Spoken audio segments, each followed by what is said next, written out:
Builders have been adding robots to machines for years. I think they're going about it backwards. In a recent article in PKN Packaging News, I explained why. See the comments for a link to the article. Instead of adding robots to legacy machines, builders should start with the robot and add to it only as necessary. This Sparky platform from IME Automation is a great example.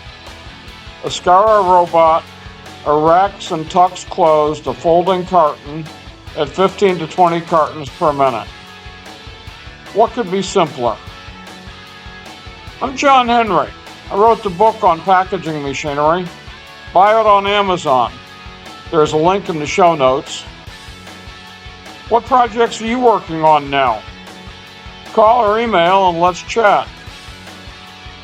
I upload new videos every Monday and Friday. Follow me or subscribe to make sure you never miss one. See you later.